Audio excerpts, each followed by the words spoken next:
दोस्तों, गणेश इंस्पायर्ड के चैनल पर आपका स्वागत है। सही कहा है, किसी ने चिंता और चिता में सिर्फ एक बिंदु का फर्क होता है।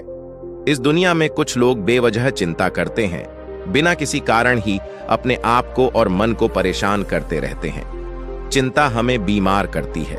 आज की इस कहानी में हम सीखेंगे कि क्यों हमें बेवजह चिंता नहीं करनी चाहिए। एक गांव में एक किसान था जिसे एक बहुत ही बुरी आदत लग चुकी थी, और वह आदत थी बेवजह चिंता करने की। वो हर समय किसी ना किसी चीज की चिंता करता ही रहता। वो हर समय सोचता रहता है कि कहीं मेरे साथ कुछ गलत ना हो जाए, जबकि उसकी जिंदगी में अभी तक सब कुछ ठीक ही चल रहा था।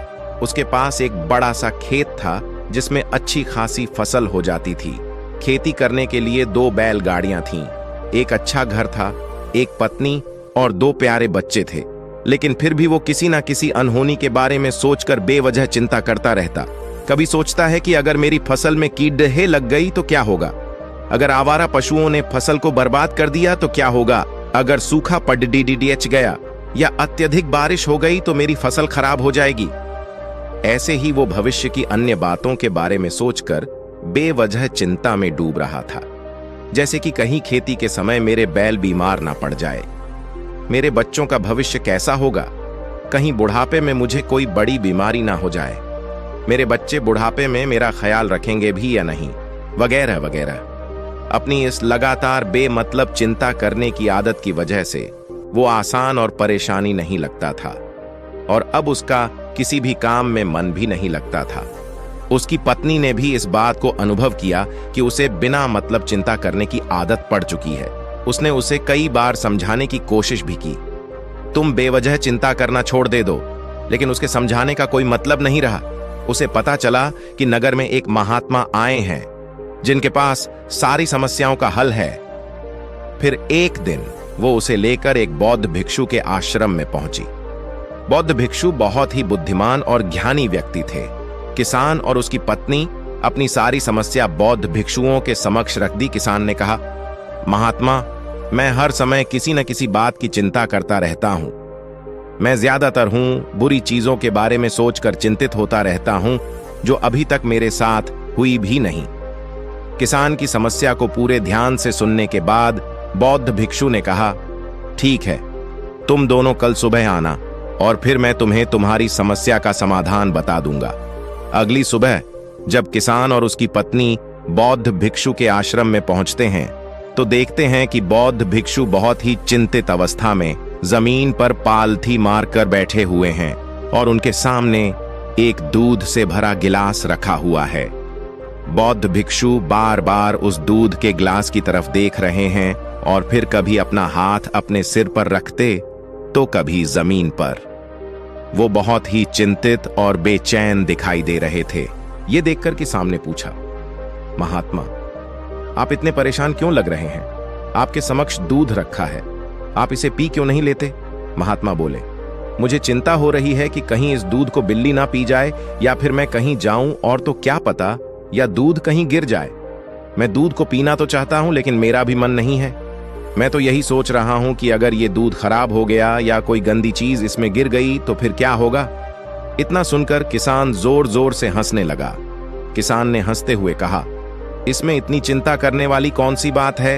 ये दूध ही तो है। अगर इसे बिल्ली ने गिरा दिया, ये खराब हो गया, या फिर किसी ने इसे पी लिया तो क्या हो गया? ये आपको दोबारा मिल जाएगा, और वैसे भी आपका चिंता करना व्यर्थ है, क्योंकि ना तो अभी इसे बिल्ली ने गिराया है, ना ही खराब हुआ है, और ना ही अभी इसे किसी ने पिया है, और हो सकता है कि भविष्य में ऐसा हो भी ना। किसान के मुंह से ये बातें सुनकर बौद्ध भिक्षु मुस्कुराए और बोले, मैं भी तो तुम्हें ही यही समझाने का प्रयास कर रहा हूं कि भविष्य की उन घटनाओं की चिंता करना व्यर्थ है जो अभी हमारे साथ हुई ही नहीं, और बहुत बड़ी संभावना है कि वो कभी होगी भी नहीं। और अगर हो भी गई तो जिस चीज को तुम एक बार हासिल कर सकते हो, उसे तुम दोबारा भी हासिल कर सकते हो, और अगर नहीं कर पाए तो कोई बात नहीं, क्योंकि समस्याओं के आने के साथ ही उन समस्याओं का सामना करने की हिम्मत भी अपने आप ही आ जाती है। यह बातें सुनने के बाद किसान को लगा जैसे किसी ने उसके गाल पर एक थप्पड़ मारकर उसे नींद से जगा दिया हो। उसे महसूस हुआ कि वो भी तो यही गलती कर रहा है। वो भी तो भविष्य की उन घटनाओं के बारे में सोचकर चिंतित हो रहा है जो अभी तक घटी ही नहीं और शायद कभी घटेगी नहीं। वो और फिर बौद्ध भिक्षु के चरणों में गिर पड़ा और कहने लगा, इतनी आसान में मुझे मेरी गलती का एहसास करवाने के लिए आपका बहुत बहुत धन्यवाद, और मैं आज से पूरा प्रयास करूंगा। मैं बेवजह चिंता करना बंद कर दूंगा। जापान में एक लोकप्रिय कहावत है, अगर तुम चल रहे हो तो सिर्फ चलो, अगर तुम खा रहे हो तो सिर्फ खाओ, लेकिन एक समय में सिर्फ एक ही काम करो, चिंता ना करो।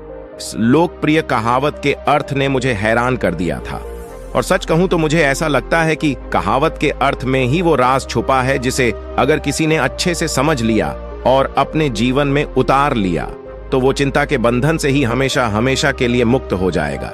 इस कहावत के अर्थ के बारे में हम आगे बात करेंगे, लेकिन उससे पहले देखते हैं कि हमारे दिमाग में इस तरह के विचार से ज्यादा चल रहे होते हैं। पहला, क्या मैंने ये काम सही से किया? दूसरा, क्या मैं इसे और बेहतर कर सकता था? तीसरा, इसका परिणाम क्या होगा? और चौथा, लोग मेरे और मेरे काम के बारे में क्या सोच रहे होंगे? ऐसे कुछ विचार है जो हमारे दिमाग के सिस्टम में ज्यादातर समय चलते रहते हैं, लेकिन हमें पता नहीं चलता क्योंकि हमने इन विचारों के साथ जीना सीख लिया है और हमारा दिमाग काम भी ऐसे ही करता है। अगर हमने इसे किसी काम को कई बार करवा लिया तो फिर ये उसे अपनी आदत बना लेता है और फिर हमारी चाहे बिना भी उस काम को करने का प्रयास करता है। शुरुआत में तो हम किसी काम को अपनी इच्छा से पूरे होश हवास में करते हैं, लेकिन बाद में वो हमारी आदत बन जाता है और फिर हम बेहोशी की हाल में, उसी की हालत में बिना सोचे समझे उस काम को करते चले जाते हैं। जब एक बच्चा छोटा होता है तब उसे पता नहीं होता कि चिंता क्या है, लेकिन जैसे ही वो बड़ा होता है माँ बाप कहना शुरू कर देते हैं, बेटे आपको होमवर्क करना है, आपको उसकी चिंता नहीं हो रही है। आपके एग्जाम आने वाले, आपको उसकी चिंता करनी चाहिए। और ऐसे ही ना जाने कितनी सारी चीजों के लिए बच्चों के आसपास के लोग उसे चिंता करने के लिए कहते हैं और वो छोटा बच्चा इस बात को मान लेता है। ये अच्छा, किसी भी काम को करने के लिए हमें उसकी चिंता करनी पड़ जाती है और फिर वो भी किसी काम की घटना के बारे में बार बार सोचने लगता है। शुरुआत में तो वो ये काम जानबूझकर करता है, लेकिन धीरे धीरे उसका मन इसे अपनी आदत बना लेता है और फिर ना चाहते हुए भी उसका मन एक ही विचार के बारे में बार बार सोचता रहता है और फिर वो अपनी पूरी जिंदगी चिंता के इस जाल में फंसकर रह जाता है।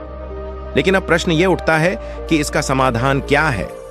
तो इसका समाधान है ऊपर बताई गई जिन कहावत का अर्थ, यानी जागरूकता। हमें अपने विचारों के प्रति जागरूक होना पड़ेगा। हमें थोड़ी देर रुककर इस बात पर ध्यान देना होगा कि कहीं हम ना चाहते हुए भी एक ही घटना के बारे में तो बार बार नहीं सोच रहे हैं। हमें पूरी जागरूकता के साथ ये देखने का प्रयास करना होगा। पूरे दिन हमारे अंदर इस तरह के विचार उठते रहते हैं। अब आप पूछ सकते हैं, केवल जागरूकता क्या करेगी? मैं कहता हूं यह काफी है।